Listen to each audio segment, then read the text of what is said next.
ಸಂಸಾರ ಸಾಗಿಸೋಕೆ ಸರಗಳ್ಳತನ ಮಾಡಿದ್ದ lovers arrest. ಅವನಿಗೆ ಮದುವೆಯಾಗಿ ಮಕ್ಕಳಿದ್ದರು. ಮತ್ತೊಬ್ಬ ಯುವತಿಯನ್ನು ಗರ್ಭಿಣಿ ಮಾಡಿ ಆಕೆ ಜೊತೆ ಕದ್ದು ಮುಚ್ಚಿ ಸಂಸಾರ ನಡೆಸುತ್ತಿದ್ದ. ಈ ವಿಚಾರ ಎರಡೂ ಮನೆಯ ಕಡೆಯವರಿಗೂ ಗೊತ್ತಾಗಿ ಇಬ್ಬರು ಮನೆ ಬಿಟ್ಟು ಊರೂರು ಅಲೆವಂತಾಯಿತು. ಹೀಗಾಗಿ ಇಬ್ಬರಿಗೂ ಇರೋಕೆ ನೆಲೆ ಇರಲಿಲ್ಲ. ಇದರಿಂದ ಮನೆ ಬಾಡಿಗೆಗೆ ಪಡೆದು ಸಂಸಾರ ಸಾಗಿಸೋಕೆ ಹೋಗಿ ಪ್ರೇಮಿಗಳಿಬ್ಬರು ಸರಗಳ್ಳತನ ಮಾಡಿ ಈಗ ಚಿಕ್ಕಬಳ್ಳಾಪುರ ಪೊಲೀಸರ ಅತಿಥಿಗಳಾಗಿದ್ದಾರೆ. ಏನಿದು ಘಟನೆ ಅಂತೀರಾ?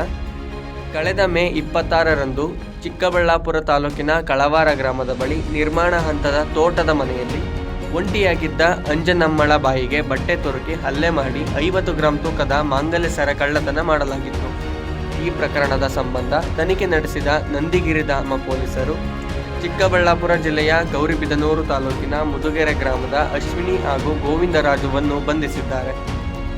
ಅಂದ ಹಾಗೆ ಗೋವಿಂದರಾಜುಗೆ ಮದುವೆಯಾಗಿ ಮಕ್ಕಳಿದ್ರು. ತಮ್ಮದೇ ಗ್ರಾಮದ ತಂದೆ ತಾಯಿ ಇಲ್ಲದೆ ಅಜ್ಜಿಯ ಆಸರೆಯಲ್ಲಿದ್ದ ಅಶ್ವಿನಿಯನ್ನು ಪುಸಲಾಯಿಸಿ ಆಕೆಯನ್ನು ಗರ್ಭಿಣಿ ಮಾಡಿದ್ದ. ಹೀಗಾಗಿ ಮನೆಯಲ್ಲಿ ಊರಲ್ಲೆಲ್ಲ ವಿಚಾರ ಗೊತ್ತಾಗಿ ಊರು ಬಿಟ್ಟು ಬಂದಿದ್ದರು. ವಾಸ ಮಾಡೋಕೆ ಮನೆ ಇರದೆ ಬಾಡಿಗೆಗೆ ಮನೆ ಮಾಡೋಣ ಎಂದು ಯೋಚಿಸಿದ್ದರು. ಆದರೆ ಹಣವಿರದೆ ಬೈಕ್ ಒಂದನ್ನು ಕದ್ದಿದ್ದರು. ಅದೇ ಬೈಕ್ನಲ್ಲಿ ಬಂದು ಮಾಂಗಲ್ಯ ಸರಗಳ್ಳತನ ಮಾಡಿದ್ದರು ಎಂದು ತಿಳಿದು ಬಂದಿದೆ. ಸರ ಕದ್ದು ಪರಾರಿಯಾಗಿರುವ ದೃಶ್ಯ ಸಿಸಿಟಿವಿಯಲ್ಲಿ ಸೆರೆಯಾಗಿತ್ತು.